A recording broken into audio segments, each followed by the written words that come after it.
Well, we have a very special guest joining us here at our Future Female Forward launch event, a woman who broke the glass ceiling, so to speak, at the Reserve Bank on Mint Street. Ma'am, thanks very much for joining us. What a pleasure it is to see you here. And I want to understand from you, through your own journey, you know, today we're talking about women making entry into different kinds of professions, different kinds of fields, but there is still a long distance to go. The gap continues to be fairly large. When you came into the financial sector, onto Mint Street, what was that like for you? Well, you're absolutely right.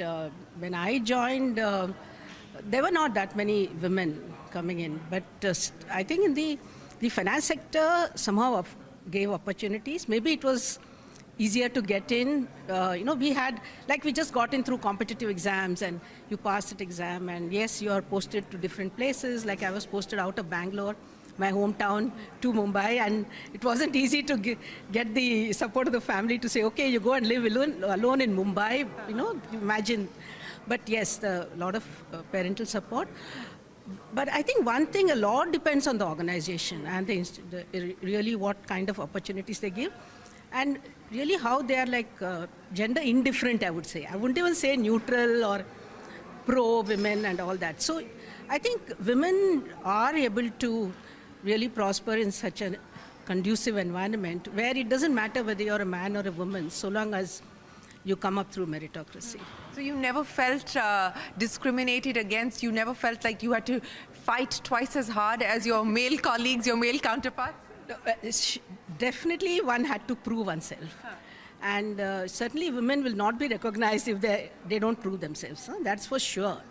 Because there's no other way we can really aspire other than through our own hard work, merit, and how we are make a difference to the organization. So that's a must. I think for all women, you have to prove yourself. That is definitely the case. You know, I want to ask you this because a lot of women struggle with having to be everything at all times. You know, you told me before we came in here that you're on poha duty later tonight. So how hard is that? Just to juggle different roles, balance different roles. To young mothers today, what would your advice be? It's really tough to juggle all the roles. And I think we should not think that we are superwomen. And get your priorities, get the support of the family.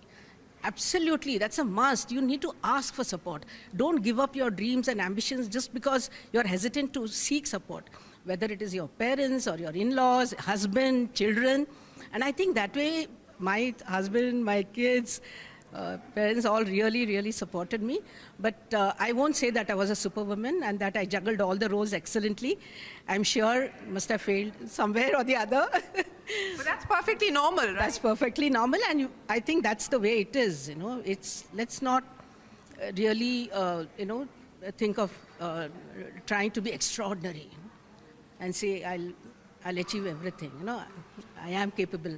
Maybe one is capable, but we need to have that balance in life and understand that there are limits to everything. I get asked this a lot, that if I could go back in time and give myself a piece of advice in light of all the experiences that I've now had, what would that be? So I'm going to flip that question to you. What would you like to tell yourself maybe 30, 40 years back? 30, 40 years back, maybe I left my children pretty independent. I mean, I honestly, unlike current day parents where they get involved with their studies, with all of that, I never got involved. They were doing it on their own.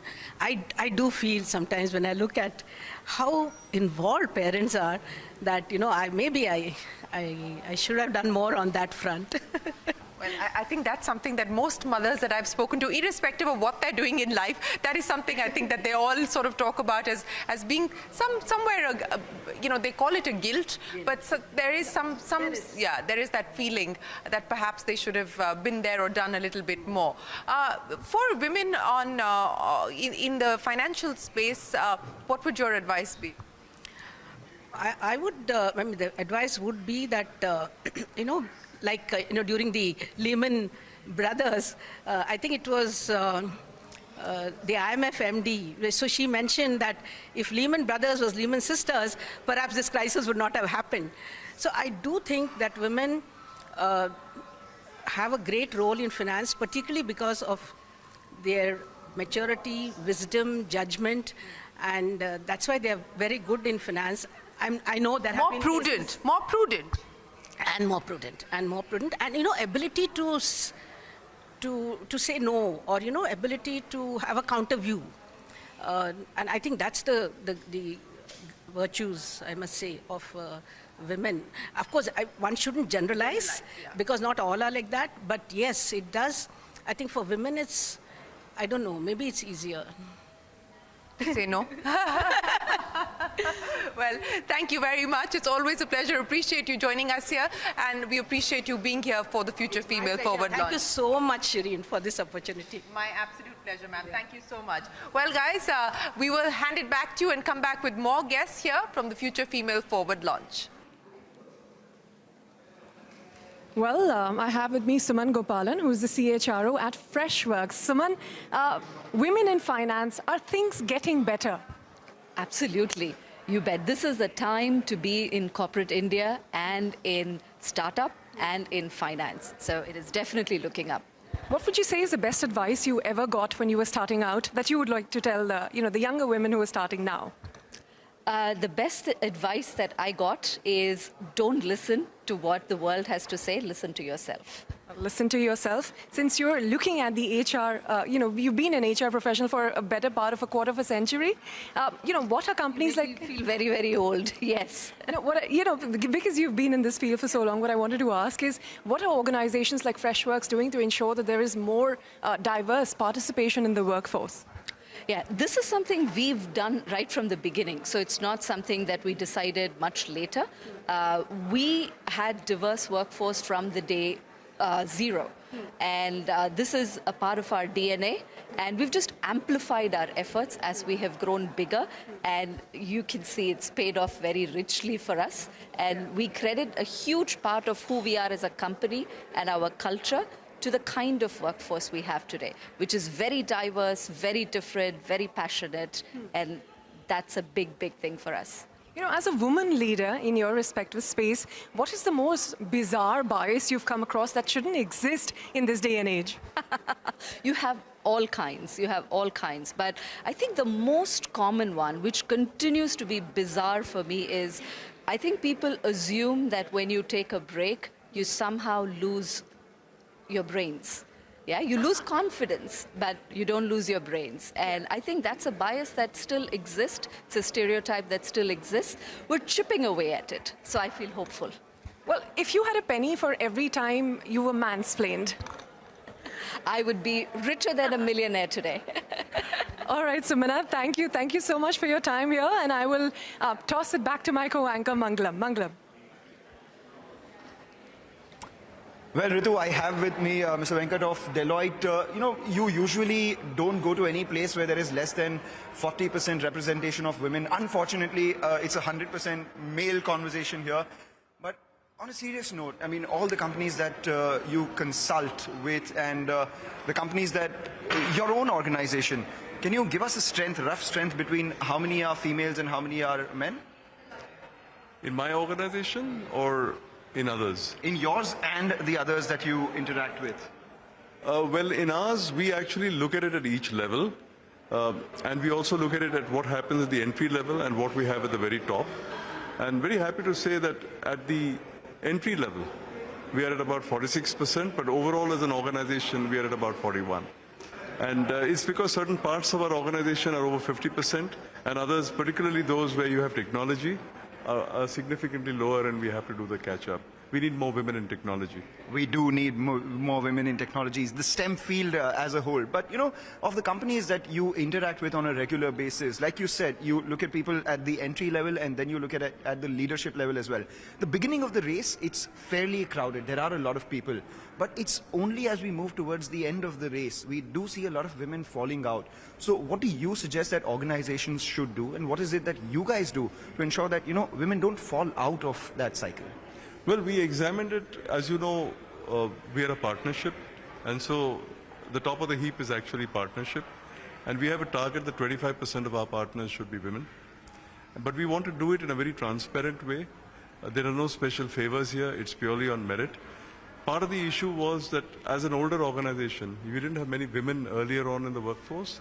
And now as we are growing that, we said firstly, shorten the number of years to partnership. So say if it was 12 years to partnership, we made it 9. Then increase the number of women you have. Then look at which are the levels where you are having slowdowns. Say for us, it's at a deputy manager level. When you start getting into the crisis that you get into, you get married, you're feeling the pressures of work, home, work-life balance, etc. That's when you have interventions to say, how can they stay on? The trick is the secret is to get people to actually be in your organization for over 5 years. And then develop them. You have sponsorship at different levels to sponsor them, give them support, not in a way to get them to the next level because you've given them the support, but to get themselves to realize what they need to do to get to the next level. All right, I get that point. And a final quick one, a personal question at home, who rules the roost? Is there any question about that? I have 2 daughters and a loving wife. Perfect. That makes sense. Ritu, with that, it's back to you. Well, thanks, Mangalam. I have Manish with me here, who is from Godrej Capital. Somebody, as a male in the field of finance, how many females are there in leadership position in your organization to begin with? Actually, firstly, thanks for having me here. Pleasure to be here. And, like you said, as a male speaker on the panel, it's quite a privilege to be invited. So from our perspective, actually, we're blessed. 50% of our leadership team is women. More than a third of our CXO population, CXO -1, are women. So we've got like a great bunch of senior women. And, as I was having a word with Shireen earlier, it's not just stereotypical roles. So for example, our chief risk officer is a woman, our chief technology officer is a woman, our chief infrastructure officer is a woman, and like all super talented, and like I said, very lucky for us to have them with us. Well, we're glad to hear that, certainly. And women do make for better leaders. There are surveys that show that women CEO-helped companies are usually more profitable, better stock returns for investors over a longer period of time. What is the sort of strategy that you at Godrej Capital are employing to ensure that there is diversity in the workforce? Yes, so Ritu, it's a great question. And if I can step back for just a second, from our perspective, both diversity and inclusion go much beyond just gender, right? Yeah. There's just backgrounds, diversity in gender is one, religion is another, sexual orientation is another. We're very, very happy with the first cohort of folks who are, people with disability. So for us, people who come from different backgrounds bring so much to the table. It starts with leadership, but then it goes all the way across the company. What we're seeing right now is just when the company is a melting pot, when the org's a melting pot, and you're open to ideas, and you just, it's people who bring in different perspectives, that just makes for a far, far better environment. And that shows up in so many things, right? So for instance, we really, really value innovation.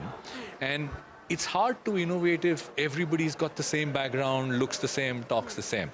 So far, so good. Once you get the pillars set, once you get, the first set of senior folks, they also become sort of lighthouses, right? They attract people who think, okay, these guys don't all look the same. There's just, it's a place I could come and thrive. And that then feeds on itself. And like I said, we've been both lucky and, beneficiaries of seeing a diverse talent pool play out very well for us. But have you ever seen biases play out in the boardroom? What are some of the most bizarre things you've heard? I think we've got, I think biases which are upfront and out there are fewer and fewer, and I'll tell you. So I think a lot of biases which are the hardest to beat are the ones that are innate and which are things you have to work on. Are you guilty of them? Yes, I am. Let's give you an example, right? Financial services has been guilty of being this whole old boys club, right? So for instance, something as simple as every celebration doesn't have to be a drink after dinner. It doesn't work for everybody, right? You can as well lunch at, while you're at the office and still end the day on time is still a celebration. Now these are unconscious biases. You think you're doing you think you're all one bunch, and we're all guilty of it, myself included. So you've got to work at it, and I think those are the bigger challenges. I think we've come a long way, not just us as a company, but and us as a group. But I think corporate India has come a long way to go for sure. But we've come a long way on the conscious biases, the unconscious ones we've got to get better at. Well, we're certainly glad to hear it. On that note, Mangalam, I'm going to toss it back to you. Thanks so much. Thank you. Well, we're talking women. Let's talk about the markets as well. Now we do have with us Tahir Bacha. Tahir, on a regular basis, we ask you, your view on the markets, where it's going, etc. This time, let me put you in a bit of a spot. Let me just ask you, how many of your portfolio companies have women as leaders? Well, I think top of the mind, I would think about 5 companies, 4 or 5 companies clearly happen to be where we are seeing leadership at the top being represented by women. So I think we've done well with some of those companies, so no regrets. No regrets indeed. But, and that's better than what is there in the Nifty itself, because of the 50 companies on the Nifty, there are just 2 of them which are led by women. There's HDFC Life, there's Vibha Padalkar there, and there is Apollo Hospital. So that's another company which is led by women. So in that regard, your portfolio having 5 companies led by women. There are a couple of companies in the mid and small cap space also which are actually fall into that bracket. So I think, there's, for example, Nykaa, which has come in recently. So that's one of our portfolio ownership as well. So I think collectively, top of the mind, I would say about 4 or 5 companies. And if there is one thing, noticeable difference, if you have any, in terms of research that you've seen with difference between companies which are led by women and led by men? Well, nothing that I can point out, but clearly, I think they are still the younger lot, and they are relatively more. I think they have a lot on them in terms of what they want to do. So I think, that enthusiasm is somewhat different in some of these companies compared to those which have been traditionally led by men. All right, wonderful, Tahir. We'll let you go on that, but we ask you to leave with a promise that you will have to tell us market levels and all of that the next time you join us. Back to you, Ritu. Well, I have with me Akansha from Love Local. Akansha, women in finance are a bit of a rare commodity. What are you as a woman leader doing to ensure that there's more diversity in your own workforce in your company? So I actually think just women lead differently. So instead of having to do proactive inclusion efforts at our leadership level, we are actually, I think right now, over 50% women. And as an organization, we are nearly a 50-50 split. So I think when you have women in senior positions, they naturally create, honestly, a more equal and fair playing field. Okay. What is the one advice you'd give to younger women who are joining the workforce now? And do they have it easier than you had when you started? That's a good question. I would say that I really hope it is easier. I walk on the road of women who've paved the way before me, and I hope we're doing our small part to pave the way for the next generation. So I do hope that it's easier, though India's data in terms of labor force participation wouldn't indicate that. In terms of advice I would give, I think you have to persevere. I think the one single statement I would say is never give up and realize that you're capable of achieving everything you dream of. What is the single most ridiculous bias you've come across for women in leadership positions? That you need to have a man by your side. Oh my goodness. Okay.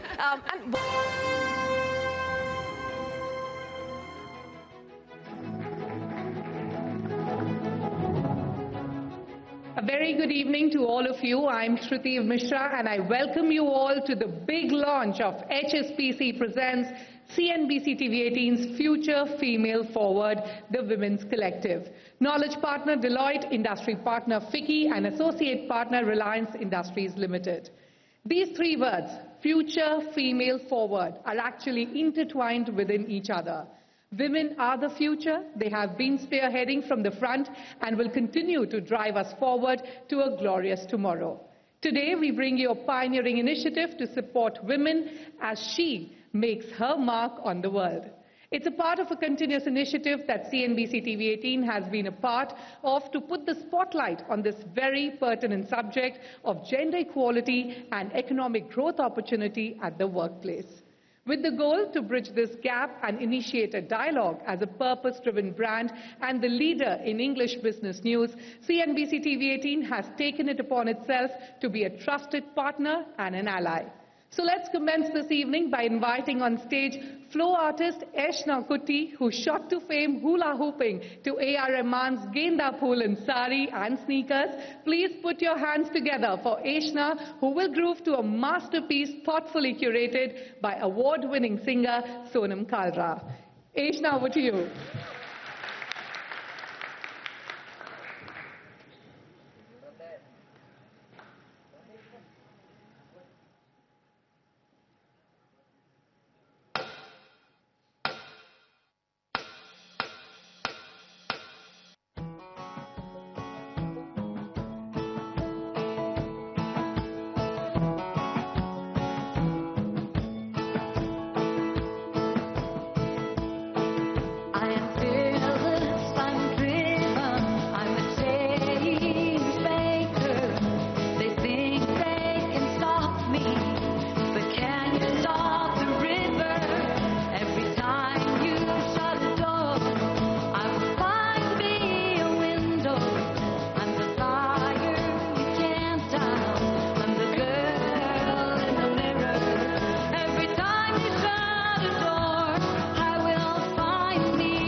Ladies and gentlemen, a huge round of applause for Eshna Kutty, and also this is our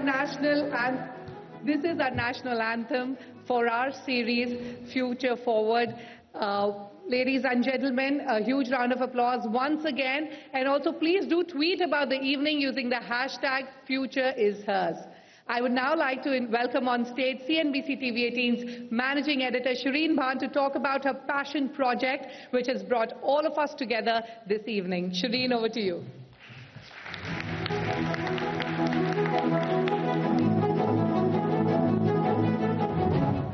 Good evening, ladies and gentlemen, and what an absolute pleasure it is to welcome you all here this evening to celebrate the launch of what is a very personal passion project, as Shruti mentioned. But first of all, a big round of applause to Eshna and to Sonam Kalra for putting together that fabulous anthem. So please tweet talking about the anthem that we've just released today, and this is going to be part of the campaign as it unfolds.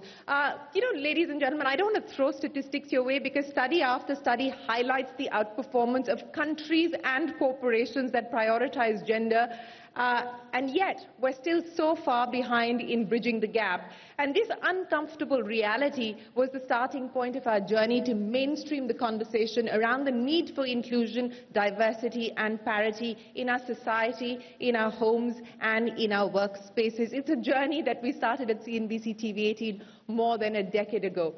As journalists, we have attempted to ask crucial questions. Why are we seeing a decline of women's participation in the workforce? Why are women opting out of the workforce after, in fact, making it in? Why do we see so few women in leadership roles? We've tried to focus on the how. How do we change this worrying trend? How do we get key stakeholders to acknowledge this as a problem and recognize the potential upside of fixing it? And finally, we've made a concerted attempt to address the what. What is being done by policymakers in India and globally to bridge the gap? What are corporations doing? And what can civil society and the social sector, the media, and us as citizens do to create an equal opportunity culture? Today, we take a crucial next step in amplifying our efforts with the launch of this very special campaign, Future Female Forward. This is our effort of creating a collective of stakeholders, of putting together a playbook of best practices, of shared experiences to accelerate change. We want to work towards creating an inclusive, diverse workforce. It is not just the right thing to do, ladies and gentlemen, it is the smart thing to do. It is the fair thing to do. It is the humane thing to do. And as leaders, we must stand up for a much more equal future. It is our responsibility. We have to do more and we have to do better. This is not going to be an easy journey, but we must find co-travelers who are allies and partners. And Hitendra Dave at HSBC turned out to be a co-traveler quite literally, because we were on a flight together, and Hitendra asked me what I was working on, and I told him that I was working on this project, and the next minute he said, sign HSBC up for it, we're on board with that. So thank you very, very much, Hitendra, for unequivocally supporting us. It's the same for our industry partner, FICCI. When we presented the idea to them, they came on board, and of course Deloitte, our knowledge partner, when we spoke with Deloitte, they were on board. So thank you very much for being allies and partners in this effort, for walking this path with us. To all the men and women in this room, we have the privilege of having been able to make our choices. Let our choices today be driven by hope and not by fear. Let's work towards a society where people are not prisoners of their circumstances, but active participants in shaping their future. So thank you once again, ladies and gentlemen, for joining us here this evening. I hope you have a fabulous time. We have some fabulous conversations lined up for you. And as I said, this is supposed to be an effort to put together a playbook of best practices. I hope we can do that at the end of this fabulous campaign. I'd now like to request Hitendra to join me on stage. HSBC India is our partner in this pioneering initiative, to come up and unveil the specially curated artwork that distinctly embeds the essence of Future Female Forward. Hitendra, thanks very much.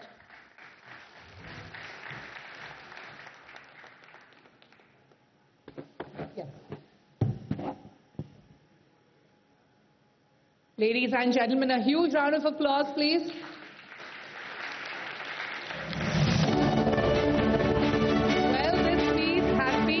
Thoughtfully by Mumbai-based artist Hari Bhavnatesan. He specializes in recycling all kinds of junk, from organic to inorganic, even metal, wood, plastic, e-waste, and even bird feathers. He sees life in stillness and a beginning in every end. Whenever he sees scrap materials, he believes it's a soul waiting to come to life. I have to thank Hari Babu for the beautiful creation. Thank you Sonam Kalra and Ishna Kutti for penning and performing this beautiful musical piece. This is my time. Thank you Shireen Bhan and Hitendra Dave for doing the honors. There could not have been a better way, ladies and gentlemen, to kickstart this evening.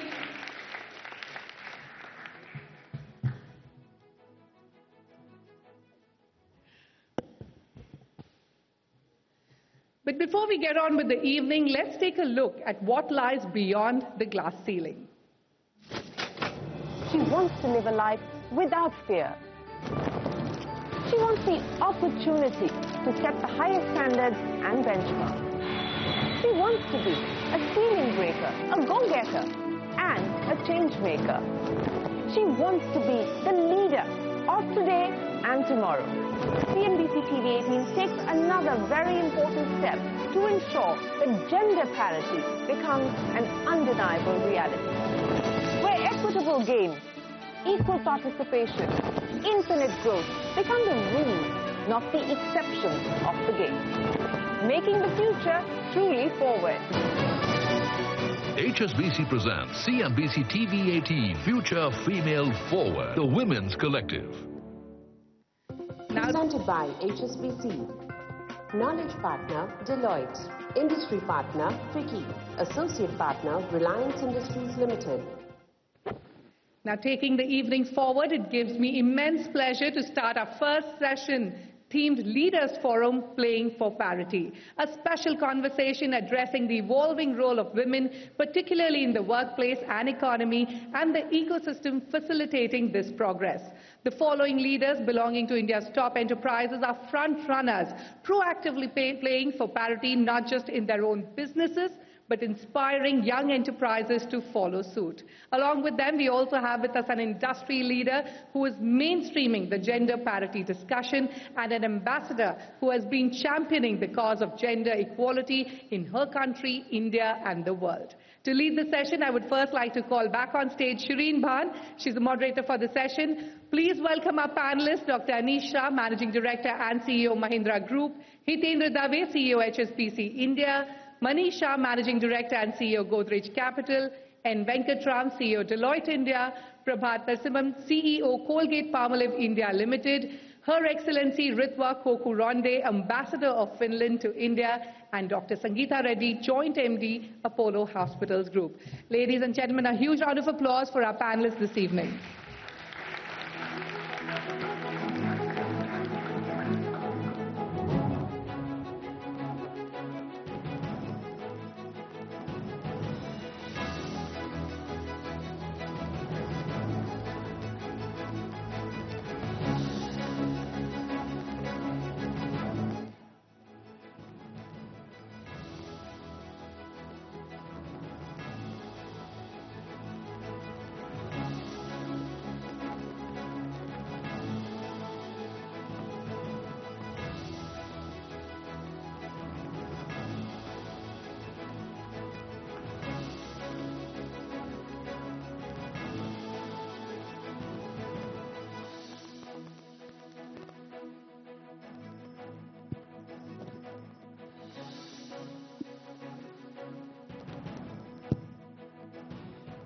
It is not very often that you see this on stage, ladies and gentlemen. I have done panel discussion after panel discussion for the last 22 years, and invariably it's a room full of suits and I'm the only woman there. So this really is fabulous to see. Equal representation pretty much here on stage, and what a perfect start to this fabulous evening. Without further ado, I want to start with you, Ambassador, because I don't know how many people here know. We all know about the fact that Finland has a great track record when we talk about gender parity, when we talk about inclusivity, but I don't know how many of you know that Finland was the first country in the world to allow women to vote and also give them eligibility to participate in the parliamentary process way back in 1906. And today, in 2022, I think almost 47% of your parliament is women. So, Ambassador, what's the story, what's the secret to ensuring that you have this kind of diversity, this kind of inclusivity? First of all, great pleasure and honor to be here, and indeed, it's very seldom that you have such a high participation of male participants in a discussion where gender equality is discussed. So, congratulations. We didn't want only women talking to other women. We wanted the men to talk to women and the women to talk to men as well. So I don't think Finland has any secret, actually. It's a hard work. When one thinks about more than 100 years ago, we were an agrarian country, a lot of diversity, a lot of parity and all that kind of things. But when women were elected to the parliament, there were coming more these kind of social issues also, and they were able to change, together of course men, the legislative framework in a way that it benefited both women and women in education, in working life, and also in political participation. The other thing is, and indeed, we made that sort of legislation also. We have at the moment, we have achieved a lot. We have a free quality education, public education, free for all, mandatory nowadays until the age of 18. So it means that after the primary, secondary school, one has to go to at least vocational training. So I would put emphasis here that education, free education, all kind of enablers to do, for instance, free school lunches or parental leaves or child care, which is practically free, also practically free health care combined to that. Enabling environment on making economic growth. And actually, if you are looking statistically also that the last 50 years in the Nordic countries, we count that maybe 10 to 20% of our GDP growth is due to the fact that we have relatively high gender equality. So we never have been able to, and we couldn't really enable women to stay at home only, although of course homework is also homework. But the sort of active participations of everybody to build the society. And we have had hard times, Second World War, really hard times after that as well. So it hasn't been really an easy path. But it is a path to become one of the leading countries when it comes to innovations, technologies, or when it comes to the social equality also in the society. And that is, I think that is the success also, that everybody is participating and having the possibility to participate. And this is public-private, there are civil society organizations. And then I would put also combined of really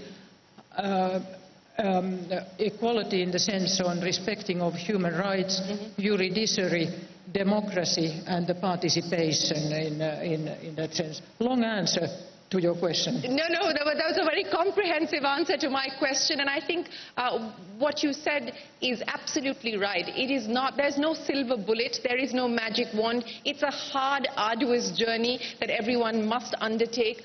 There are tough choices to be made, but because it is a national priority, in fact, it is one of the 4 national priorities that Finland has put in place, that they've been able to achieve the kind of success that they have. Sangeeta Reddy, I want to come to you. And first of all, thank you very much for being here. You know, Sangeeta had a family celebration last night, and she wasn't sure if she was going to be able to join us here in person. I messaged her, I said, please come in person, and she's here. So thank you so much. I really, really appreciate that, Sangeeta. It means a lot to us. You know, along with your sisters, you've been part of the family business. You've been running Apollo Hospital, Sangeeta, for as long as you started your career. But what was the experience like when you led an industry chamber? How is that different from your work experience so far?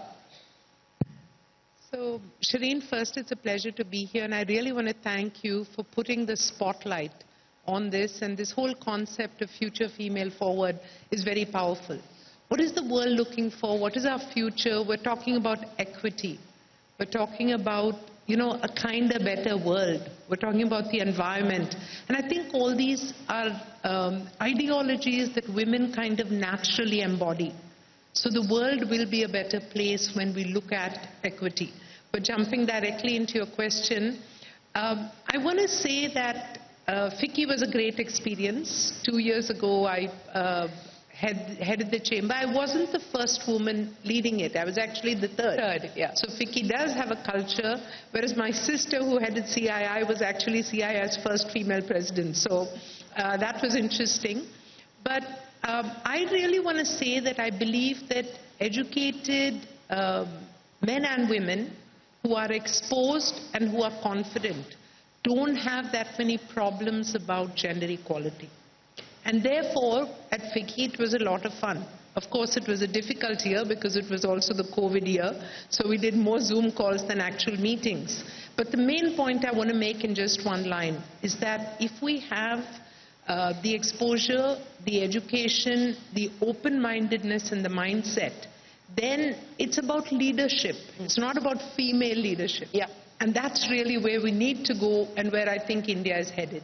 I absolutely agree with you. And Anisha, I want you to pick up on what we just heard there from Sangeeta. You know, the idea behind putting this event together and getting each one of you to speak is to understand what organizations are actually doing to encourage bringing more women into the workforce, what you're actually doing to retain women and enable them to lead organizations as well. I want to understand from the Mahindra experience, traditionally when you think of manufacturing, you think of the assembly line, you don't think of women being on the assembly line, but that's changing. It's changed at Mahindra, it's changed in a lot of other Indian manufacturing companies, auto companies specifically. How did that happen, and what are you now trying to do to ensure that the momentum picks up pace further?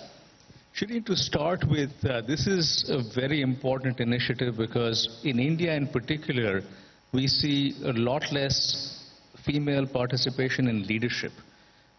So at the shop floor, it has changed a lot, and that goes from the practices in the company. But we haven't done as good a job at the leadership level. That's something we are driving very hard right now. Why do you think that's the case? I think that's the case that it just reflects the rest of industry. So typically when we search for new leaders, the answer from search firms is, well, there are no candidates for this. And that's something that we have to fight hard against. At the board level today, in all our major boards, 30 to 40% are women. At the corporate level, over the last couple of years, of 14 hires, 9 are women at this very senior level. Mahindra Finance now, I'm proud to say that, has 40% of the CEO's direct reports as women, which just happened over the last few months. So that journey has started, but there's still a long way for us to go. It's a long way to go, and I want to then address this issue of the cause as well as the result. You said that when search firms are put out to look for women candidates, they come back and say that there are not enough women. And that might genuinely be an issue as well, because you see a large attrition happen as far as the mid-level is concerned. In that life cycle of maternity, etc., you actually see women dropping out. That's one aspect. The other aspect of, the representation of women on boards, etc., through the Companies Act, making it mandatory to have at least one woman director on the board, that has increase the numbers. But is reservation the answer? A woman leader in a very high position of power, speaking to me a few days ago, she said, I don't know if I want reservation for women, because then I'll always feel like the men are looking at me saying, you got here because of reservation, you didn't get here because of merit. Is that then the answer? Reservation is clearly not the answer. Right? I've gone through this journey in my previous organization at GE Capital, where we went from 5% women of my direct reports to literally 44% over 5 years. And the most important part was it has to be based on meritocracy. No one in the organization should feel that someone is there because there was a spot reserved. And that is an extremely essential part of the culture in the organization. And even as I talked about search firms, the minute we started pushing back on them, the firms we work with now know that they cannot give us a slate without having participation from women candidates who are, by merit, the right people for that role. So it's just a matter of pushing hard. It's easy to say, okay, here's a pool available, let's just pick from there, but you've got to go deeper to the next level. Speaking of the next level, yeah, Sangeeta, you wanted to make a point. Yeah. I just wanted to make a quick point. And, women or environments where there hasn't been deprivation or negativity, you don't need reservation. Yeah. But if we want to catch up fast, we need a little bit of a boost. And whichever way you bring that boost, you look at the number of female directors in India. The independent director number grew only after it became regulated. So is that necessarily bad? Are people going to sit there and say you got here because there was reservation? Probably in the beginning. But this is a step towards a greater good. So, I do believe there's some case for intelligent reservation. Yeah. And the fact of the matter is that we have seen the numbers go up. In fact, they're still not as high as we need them to be, but we have seen the numbers go up. Prabha, speaking about the next level, and in your experience of being in the FMCG space and now at Colgate, are there specific interventions that you're making to ensure that you can keep attrition low, especially at the mid-management level? So firstly, Shireen, thank you very much for having me here. I think you said it's the future female forward, right thing to do, smart thing to do. I could not agree more. I think from middle management level, once women have perhaps gone through the phase of maternity, they're thinking about coming back to work. There are certainly 2 or 3 things that I think companies can do to help them. One, of course, is to provide mentorship. The idea of people you can look up to, whether they be men or women, who can help guide you and help you to chart a career path that works for you, because not everything works for everyone, would be, I think, the first one. The second one is, I think we should really encourage women to have networks. A lot of women feel that networking is not something that either that they're good at or that they should be doing. And the networks can be truly helpful, particularly in moments where you're feeling, is this the right thing for me to do, or should I be stepping stepping back and, doing something else. So these two for me are perhaps the biggest two things that I think organizations could really help with. A women's club to the boys' club? Is that really the answer? No, actually I don't mean networks of women. I mean just networks, gender-neutral networks actually. I agree, and I keep saying this. I said, you don't want to replace one club with another because clubs are exclusionary. What you actually want is a collective, and which is why we've called this the Future Female Collective, because we want it to be a collective not just of women, but a collective of men and women to take the conversation forward. Hitendra Dave, the financial space, the financial services space has actually done better, both in terms of representation of women in different roles and functions as well as in leadership positions. I know that this is something that you're championing personally at HSBC, and HSBC is championing globally as well. What have been the challenges of being able to pick up pace on the goal that you've set for yourself by 2025? Yeah, hi Shireen. So I think one is you mentioned, right, that you can do everything you want. You go to the campus. That tends to be the largest number of hiring spots for us, and it does become extremely competitive there, right? So from just the sheer number of women employees or potential employees who are available, either middle management, senior management or entry level, the numbers are skewed. So I think when you see engineering colleges, hopefully 5 years from now, 10 years from now, or MBA institutes 5 years from now, 10 years from now, there's a natural balance. I think you use the word parity and inclusiveness and diversity. So when you get it naturally, and I think conversations such as this will clearly then trigger more and more employers, more and more corporates, more and more boards, more and more managements. So that's, I think, one part, that the challenge is the sheer availability. I think the other thing, I do want to change the narrative a little bit, and that's why I think, why at least I can speak for the firm that I represent, that I think there is almost a recognition and an acceptance that you are not doing anybody any favors. Yeah. Okay, so you're not doing any women any favor. It's not a tick-the-box exercise. There is clear data, there is clear evidence that companies that have diversified pools of talent, in this instance we are talking about gender diversity, but could be somebody from a tribal area, somebody from a non-urban area, you do tend to get much better quality inputs into your decisions. So I think that's the other thing. So at least from an HSBC perspective, it's about wanting to make sure that we do a better job. And if we think we'll do a better job by having more women in our executive management teams, in our mid-management teams, that's part of that. So you spoke about reservation. I actually think it's the right thing to do if you want to do a good job. But overall, I think financial sector has had great leaders. We have an ex-deputy governor sitting amongst us. I mean, when we were just talking to her, she was a deputy governor along with another deputy governor who was a woman. Absolutely. When I think this subject was not even live, right? And we have had women leaders in some of the private sector banks, and those banks were just known for all. So I think there are lots of role models. You are a role model, if I may say so, for a lot of people. So I think we need these role models. We need organizations to realize that they're not doing anybody any favors. But most importantly, you need women to realize that they can do a great job at home as well as in the office, and the organizations now are more than willing to listen and do what it takes. At least we think we are trying to do that. Well, ladies and gentlemen, Dr. Shamala Gopinath, the former Deputy Governor of the Reserve Bank of India. Please give her a big round of applause. Really path-breaking women leaders who are here with us this evening as well.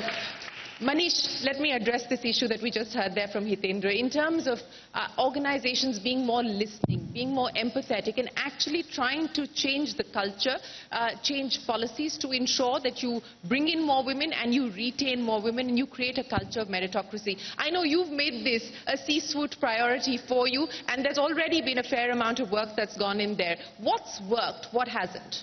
Sure. Just before, like you said, Shireen, it isn't every day that you get to be on a panel like this. I'm equal parts proud and nervous to be here. So for starters, I think it first starts absolutely from the top, right? It wasn't until I joined Godrej over 3.5 years ago that the appreciation came through that diversity goes much, much beyond gender. It goes to religion, sexual orientation, just parts of the country you're from. And for you to accept that if you're going to stand out for innovation, it's never going to come from a bunch of folks who all look and talk and sound the same. So like you said, right, it's not just the right thing to do, it's the smart thing to do. And I think, again, like you said, as much as we love the idea of a silver bullet, we've yet to find one. And if we could break it up into 3 parts in how we're trying to address it, and we had the opportunity at Godrej Capital because we were starting from scratch. So we had sort of the help from the group, we had people to learn from and role model from. For example, in the FMCG business, Godrej Consumer has 40% of the board are women. Long before it became a mandate, the rest of the country moved from, I think, 5 or 6 to 3 times that, is already at 40. So there was a high benchmark already set. But as we got to doing it, we figured that it's hard work. So in our case, just three things that we've looked at working with. First, you need representation and real representation. One of the risks that we all run in corporate India is we can tick the boxes, we can meet the numbers. Representation for us means seat at the table. So for us, in my management team, 50% are women. So it's like right down the middle, half and half. It starts there but doesn't stop there. It's got to go to CXO -1. Again, their numbers are similar. But again, like we spoke earlier, as getting the leadership team through the door is the start. Once leadership is in, it's been a struggle, and it's been, again, a lot of hard work, part of our teams here. You've got to expand the top of the funnel. If I'm a middle-level, hiring manager, I've got 5 people to hire, and I've got 10 resumes to hire them from. And if you only if 9 of the 10 are men, and then you expect me to meet 40–50%, how am I going to manage that? And there are ways to do that, right? Careers 2.0, you've got to look harder. So part one, representation and seat at the table. Part 2 is just ease of doing business. So in financial services, so many of our policies are, old boys club led. For example, we've just got crazy end of month, end of quarter, late nights. And so often when you get the policies right for women, it's the right thing to do for the company. For instance, it's just par for the course to be sitting up through midnight, end of quarters, burning the midnight oil, getting it done. Level 1, you solve for saying, just do the right thing, get the cab going, trusted, late night providers, etc. But level 2 is saying, hang on a second. If we're new age, aren't we going to get better? Shouldn't everybody just go home at a decent hour? Yeah. And last not least, actually, is how are you facilitating growth? So, folks spoke about coaching and networks internally, so I won't talk any more about that, but there are a few programs there. But one example I'd love to give is very, very often women growing in organizations, mobility has been a problem. It's perfectly normal for the spouse, the wife, to follow the husband if he's moving up, but doesn't always work the other way around. So why must you always have to move to head office if you're going to take the promotion or let it go? The country is pretty much an equal market. Those of us who are in retail businesses, every leader doesn't have to sit in the same building. So if you're based elsewhere, and we've loved the fact that we've been able to promote folks in saying you run the larger job, travel as you need to, as all of us do, but you don't need to move. No, so I think a few of these things. That's an important point that you make, and I want to segue that to you, Mr. Venkatraman, because Deloitte does a study on what really impacts women in the workforce, and this is a real statistic. I think it's 51% women feel that they have mental health related issues because of just dealing with the pressures that come with work and dealing with stuff at home as well. And that's a reality, and that's an undeniable reality. I want you to take us through what the data is telling us about what's constraining women, what's holding back women in the workforce. Thank you, Shirin. I think that first, I must really genuinely thank you, because in Deloitte we have a rule of 40-40-20, that 40% men, 40% women. So if you can hold up the mic. And 20% for the underprivileged. Today, though, I'm privileged to be here with you. If I count myself in the underprivileged, we have the right ratio of representation here. Well, I mean, this is a vexing problem, but it's also the greatest, I think, the opportunity of our times. And let me start at a macro level to say, if I look at India, because we're all here, we're all building businesses here, 400 million millennials in this country, 50% minimum women. That's 200 million millennials. Even if you say we get 50% of that in the workforce, and that's 100 million. It's a staggering number. I'm pretty sure that most of us in this room have an average age which is below 30 as well. I mean, I, for one, in our organization, employ 8,000 women. The vast majority are about 27 to 28 years old. And this is the excitement. And we talked about whether it's the right thing to do. We believe that it's the right business thing to do. Yeah. But when we do our surveys, and these are global surveys, this is not an India survey. This is a survey, am I okay or am I? Yeah, fine. This is a survey which we did in 30 countries across. And I think it's certainly also due to the pandemic that there was a lot of stress in the system. I also do believe that one of the reasons why this happens, if I look at causal factors, is because when we look at how we deal with women in the workforce, we sometimes forget that they do a hell of a lot of work outside of their work. And during the pandemic, that was particularly, very, very stressful with the fact that your children were at home. You have a lot of families where people thought it's a woman's job to take care of what happens to the child at home. And therefore, when you look at stress, we look at stress in the workplace to say solve it by not just trying to solve what happens at work. Work-life balance is not just about what happens at work. It's what happens in life. So you've got to look at life as a whole, look at it more holistically. But the real finding we got from the survey is the fact that if you have those evolved organizations who know how to respect the fact that you have to treat your entire workforce, it's not just women, because we're talking about equality, men and women better. If you have a happier workplace, you get far better results. And of course, in this survey, we surveyed the women. And women who were surveyed who were in these happier organizations said that they were willing to stay with the same organization for more than 5 years. In our services industry, 5 years is like a bonus, right? Because you're spending so much time training people, they build the relationships. If you keep them for 5 years, you've virtually got them for life. Yeah, I agree that if you make it conducive for women to stay on, they will. But, I want to address that issue, and I'll get each one of you to talk about that. Sangeeta, let me start by asking you to actually have policies where I think we're still struggling with the mindset that maternity benefit, it's not a benefit, it is a right that the woman has because she is actually looking after and childcare is the primary responsibility, and especially in patriarchal cultures like ours. So to get corporations to change the mindset of seeing these as benefits or incentives to women, and also to look at things from a much more gender neutral way. So why not look at parental leave and make that an option and make that accessible to people? I know Finland is doing that. What about the opportunity as a business opportunity for childcare, for geriatric care? Why are we not thinking actively about these things? I mean, we are one of the world's best destinations when it comes to health care. Why aren't we actively thinking about affordable childcare, affordable geriatric care, which otherwise becomes a disproportionate burden on women? So, Shireen, with this question, you've really opened up a series of, the next dimension. Starting first with the policy, I want to take a minute to say that during this time at FICCI, we started what was called the greater 50%. Because we said that while in India the population of women is under 49, their impact is actually the greater 50%. Because their impact is seen in multiple dimensions which are very often not measured.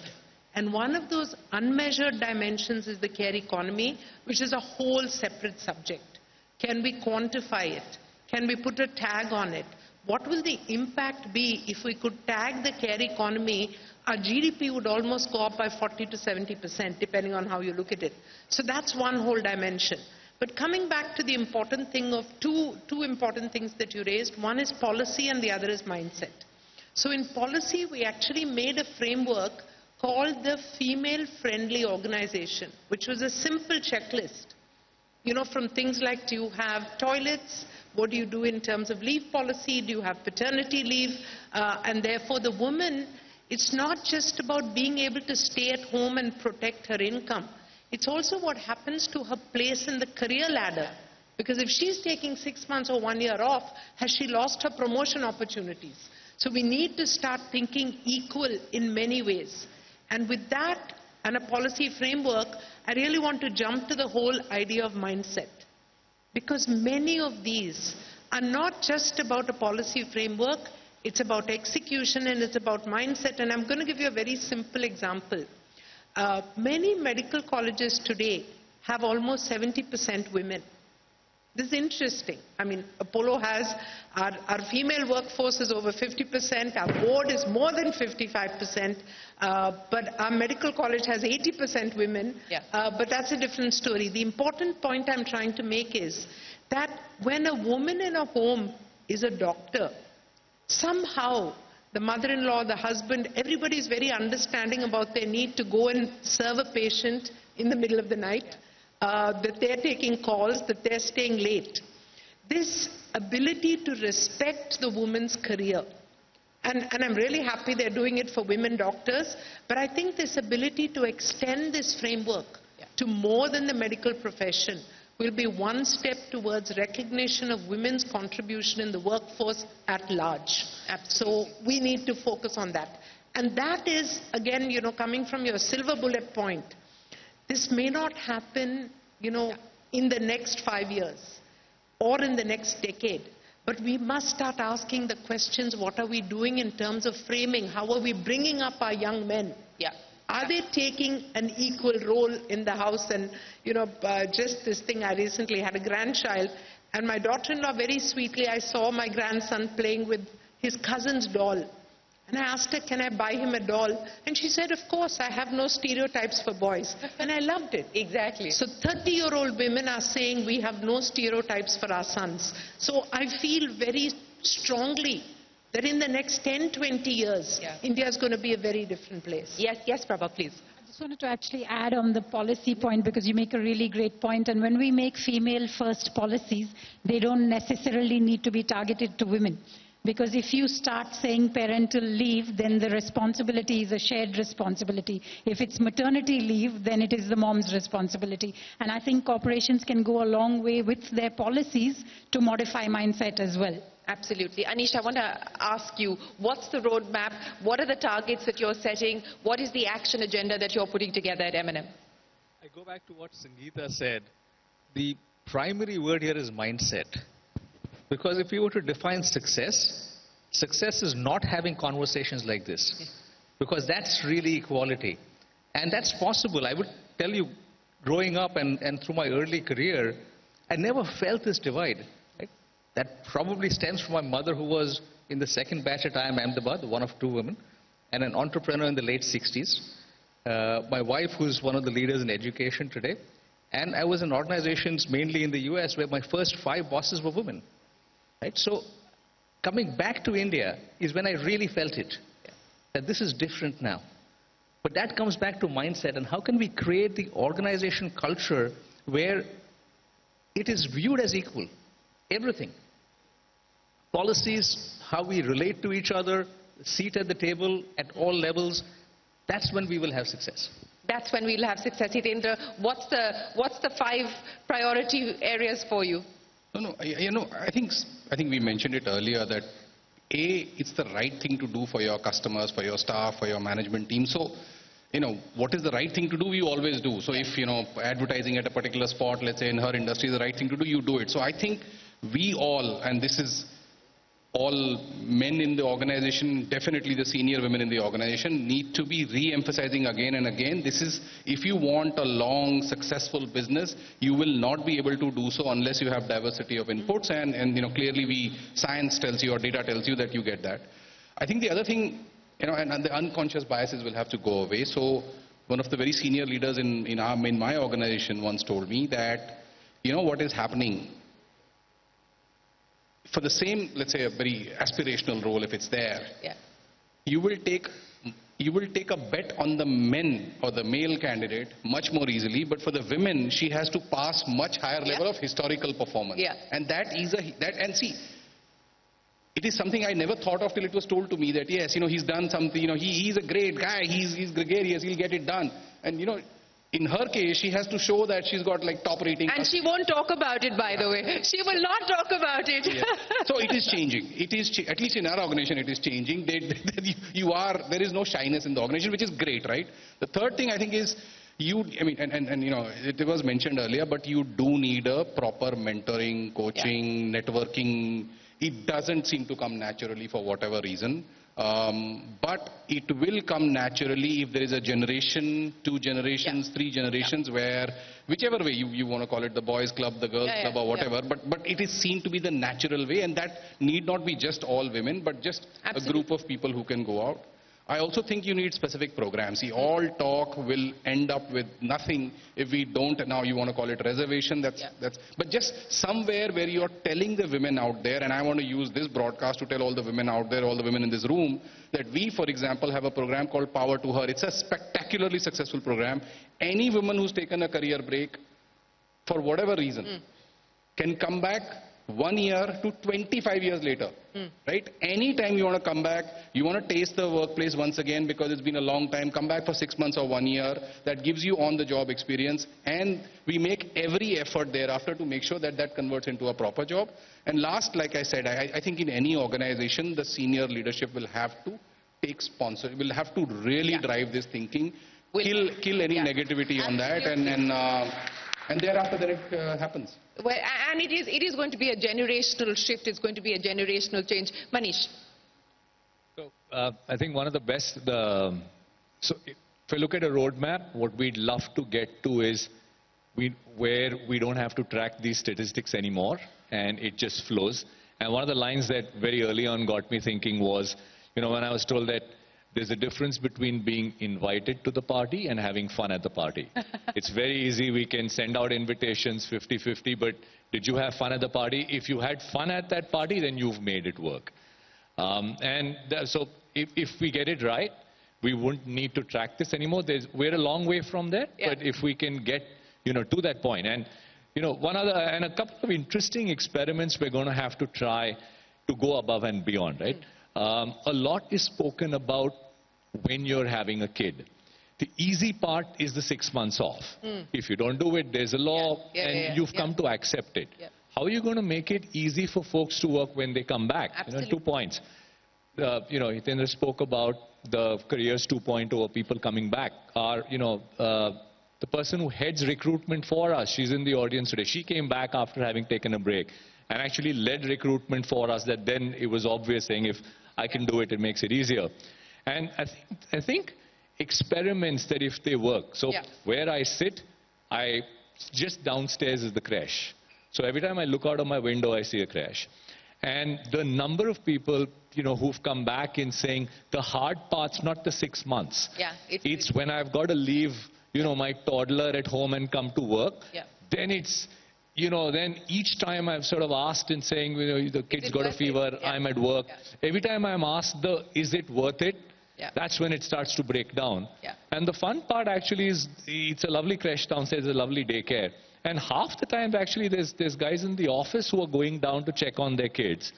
And, over there is moms and dads. So if you facilitate some of these things, make it easier for folks to come back, you're not going away in the first place. And, absolutely. Like he was saying, stickiness is pretty much for life then. Ambassador, your message? My message is actually that there is no really sustainable development without taking all persons on board and really seriously on board, and give the chance to the boys and girls, equal chances to men and women. The other one is that this is really smart thing to do, because the companies are making better profit if they have more diversity on their boards. That is proven fact. There is a higher economic prosperity when everybody is engaged in equal manner. So it is a smart thing to do. And then the third thing is that there can be really a good life-work balance.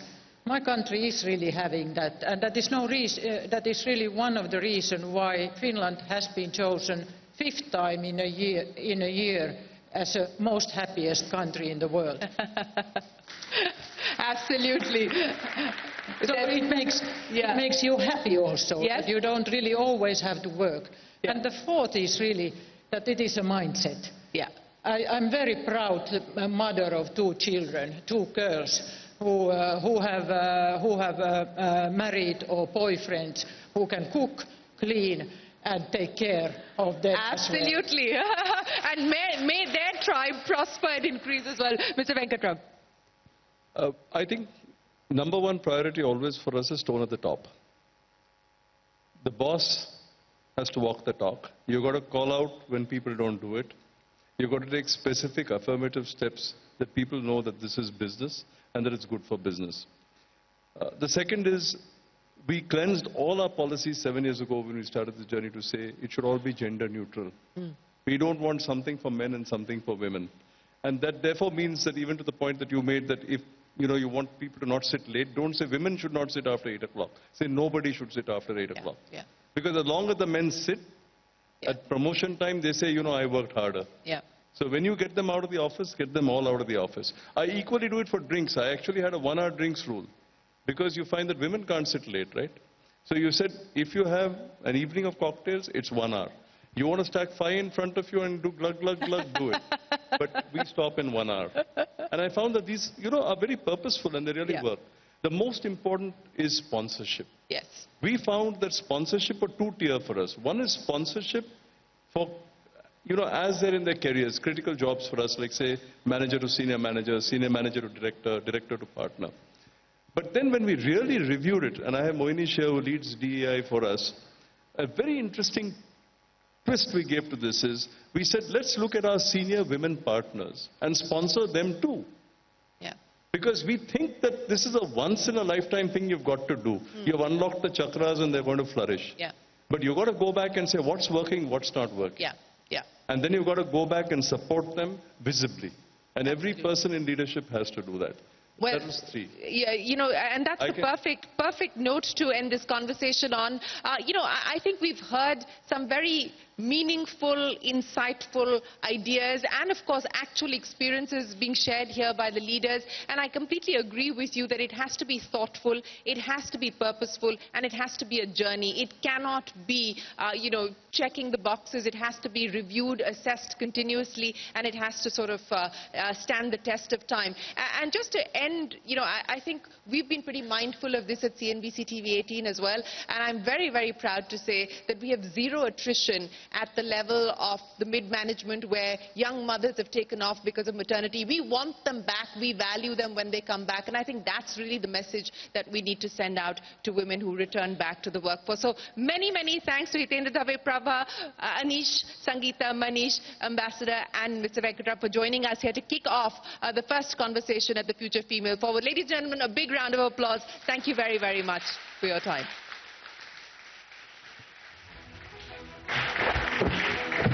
Thank you all the esteemed panelists and of course Shireen for that insightful conversation, and the long way we still have to go to ensure gender parity even in terms of mental health and burnout. As mentioned in Deloitte's Women at Work report, it's a holistic change that we need to bring out collectively. Let's explore a lot more journeys on the other side of the break. Stay tuned.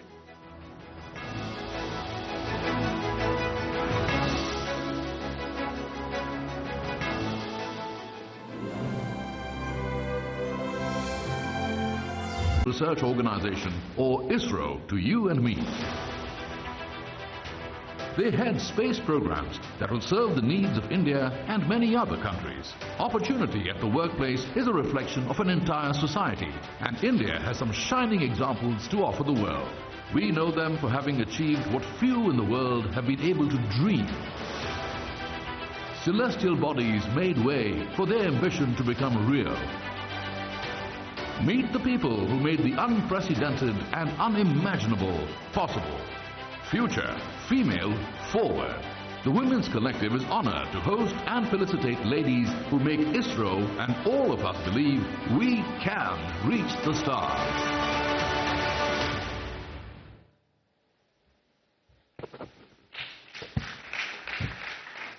Today we are honored as we have some extremely wonderful women who are a true embodiment and testimony of the latter category. I would now like to call Shireen Bhan, Hitendra Dave, CEO HSBC India, N. Venkatram, CEO Deloitte India, and Shamla Gopinath, former RBI Deputy Governor, to felicitate the women who have globally become famous as the ISRO women. If you could kindly come up on stage. Through their determination and resilience, these women are positioning India as a top leader in space exploration. They have played an integral role in taking India, metaphorically and figuratively, to the moon and the stars. They've been making various ISRO projects successful over the years. Can we have Dr. N. Aparna, Group Director, NRSE Data Center, Dr. Rashmi Sharma, Scientist G, Space Application Center, Ahmedabad, and Dr. Ritu Karidal, Senior Scientist, Yuva Rao Satellite Center, Bengaluru, on the stage, please. Ladies and gentlemen, they deserve a standing ovation. Request you all to kindly stand up and give them a huge round of applause.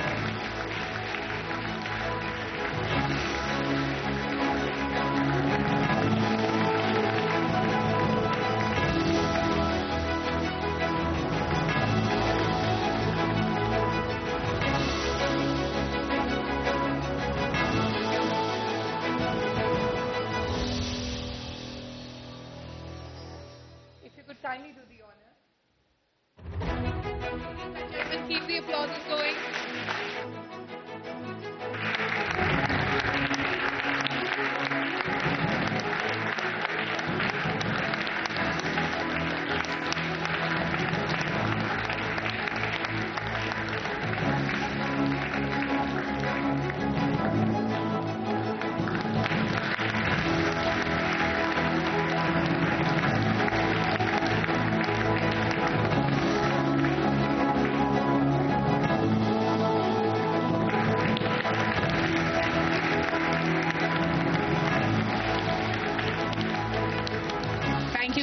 Gentlemen, we can't let you go.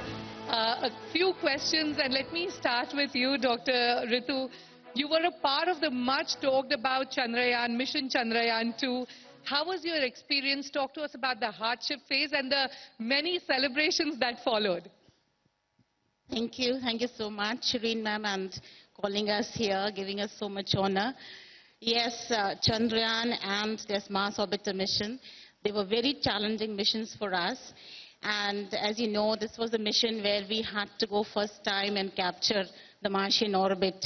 It was really challenging, and I'm very happy to say that for such missions, the team of equal number of women and men scientists work for it. And that's why I'm here.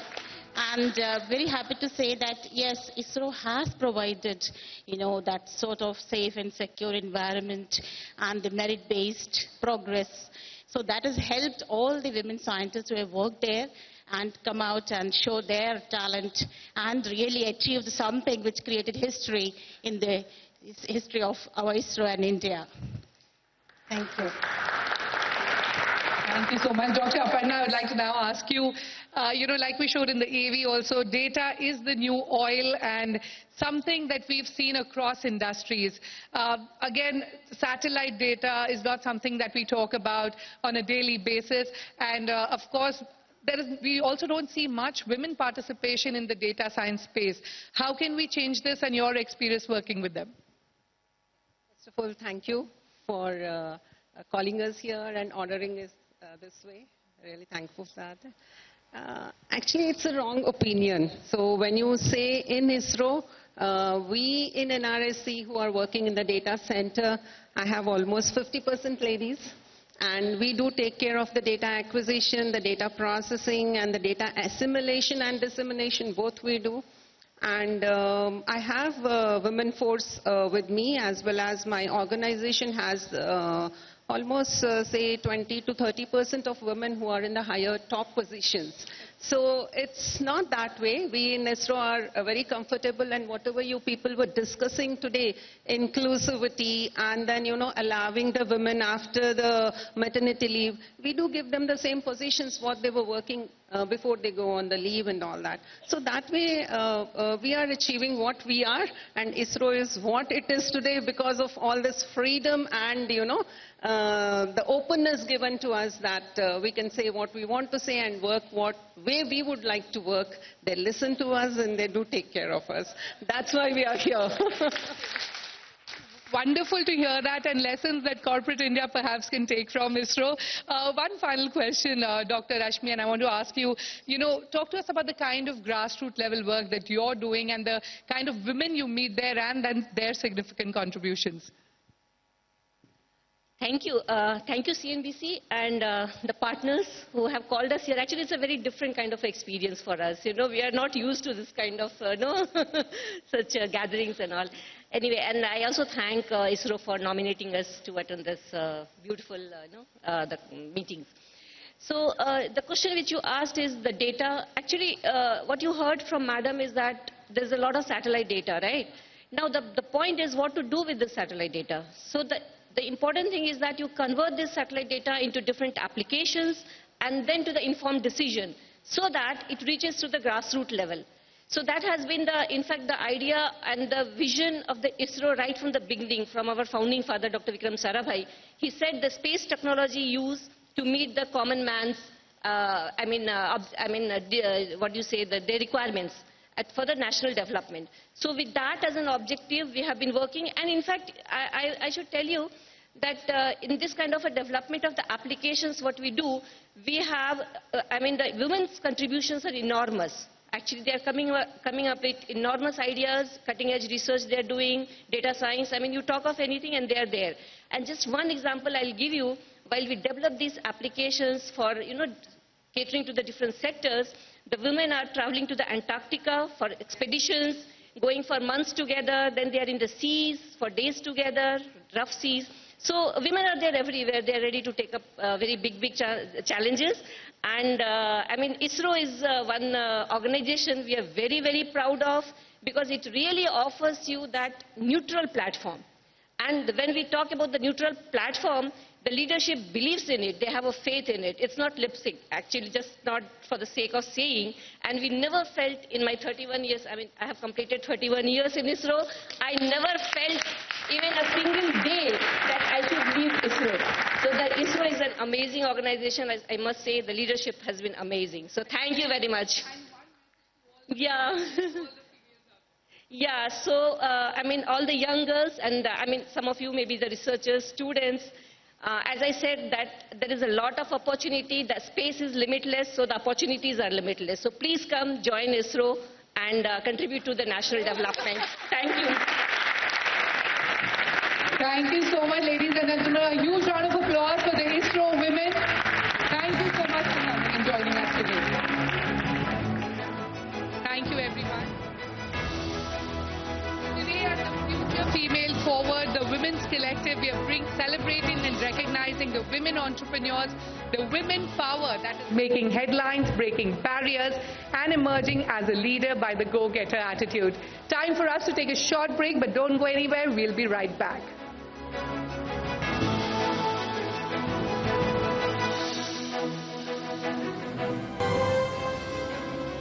Welcome back, ladies and gentlemen. Over the years, women's entrepreneurial leadership has experienced exponential growth. However, in the startup space, there is still a long path to tread and ensure there is absolute parity. In our next session, Founders Forum, the Startup Playbook, our eminent panel of women entrepreneurs and investors will help us understand the entrepreneurship ecosystem for women, discuss solutions, and aim to unfold a path that will help women entrepreneurs attain social and economic empowerment. And to moderate the session, let me invite my colleague Ritu Singh on stage, please. And please put your hands together for our panelists, Akanksha Hazari, founder and CEO, Love Local, Madhu Shalini Iyer, partner, Rocket Ship VC, Seema Chaturvedi, founder and managing partner, Achieving Women Equity, AWE Funds, Sushma Kaushik, partner, Avishkar, and Suman Gopalan, ACT Grants and CHRO Freshworks. Ritu, over to you.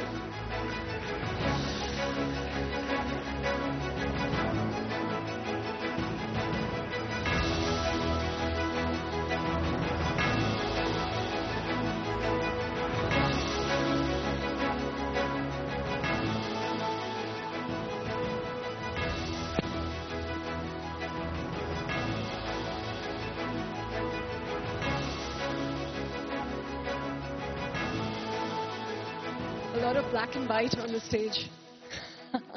Hope we tell them. Yes, thank you for bringing some color. I know you all don't want to be burdened with stats, but I'll tell you nonetheless. I mean, we have this pleasure of being the third largest country when it comes to having the number of startups that we have. We're second only to China in the number of MSMEs that we have. But this growth story has been lopsided. 73 million MSMEs, but only 20% owned or run by women. We have 100+ unicorns, not even 15% founded by women, and we rank as low as 70 on a list of 77 when we talk about the Female Entrepreneurship Index. So here I have a bunch of founders, women leaders, and so we're going to take a page out of your playbook to understand how to navigate this rather unequal world. And Akansha, let me start with you. All over the headlines last year, it said, the largest ever sum secured by a solo women tech entrepreneur in India when you were able to raise about $18 million. I know if you see those kind of headlines about men, but take us through your journey, the kind of learning curve you've had, building a business as a woman entrepreneur, raising funds in what has been a very man-led finance world. What have been some of the eye-openers? Awesome. Well, thanks for having me. And to be honest, I'm a little bit starry-eyed with all the amazing women that are here. So I think, yeah, as you mentioned, last year, Love Local raised its pre-Series B, which touchwood actually ended up being a $20 million round. It was, for better or worse, it was the largest ever round raised by a solo woman tech founder in India, which is great, but actually not so great, to be honest. It's not a round that I would consider that large, and I feel like we should be beyond a point that something, it wasn't $200 million, it was $20 million. It shouldn't have been a headline. So to me, that tells a story that I think we're all aware of. We have a long way to go. And just to give some statistics, today less than 1% of VC funding in India goes to any women-led startups. Globally, less than 2.3% of VC funding goes to women-led companies in the startup and tech space. And that actually got worse over the pandemic. So pre-pandemic, it was 2.5%, not that much better, but it's actually dropped to 2.3%. So to be honest, it's really exciting that we have this new universe of tech and startups, but if we look at how we're performing as a new industry, we're really not performing very well in terms of creating an even and equal playing ground between men and the women. And I think the problem is a two-sided problem. I mean, we don't have many women investors on the other side of the table. I had to work really hard to get women investors on my cap table, which was a very proactive decision I took with my recent funding round. And similarly, very few women are getting funded on the other side. The journey has been tough, I will say that. It's gotten better over time. I think with more international investors entering the Indian market, that actually has brought more capital. I'm also very lucky to have some incredible male Indian investors who obviously have invested in Love Local as well. And I think the great thing about this forum is that men are part of this equality discussion, right? This is not a question about women moving forward. It's a discussion about equality. And it needs both men and women to be equally involved for it to change. So I'm really glad to see that the way we deal with equality is shifting to include both sides of that conversation around the table. I don't know if that answers your question a little bit. No, it absolutely does. And like you said, less than 1% of the VC funding actually goes to women founders. So let me put that question to Sushmita. Because at Avishkar Capital, Sushma, you're actually putting your money where your mouth is. You raised some funds and you've dedicated a third of it only for women-led entrepreneurs.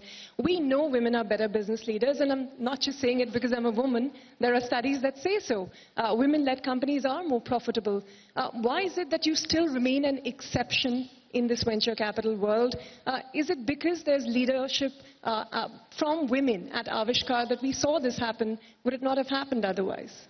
It's very interesting that you bring this up, and she's complaining about lack of women investors. And when this started becoming a dialogue is when I started looking around to see how many women are there, and it's shocking, right? Women in decision-making roles in investing are very, very few, and that's probably why it is hard to to route all that capital to women entrepreneurs as well.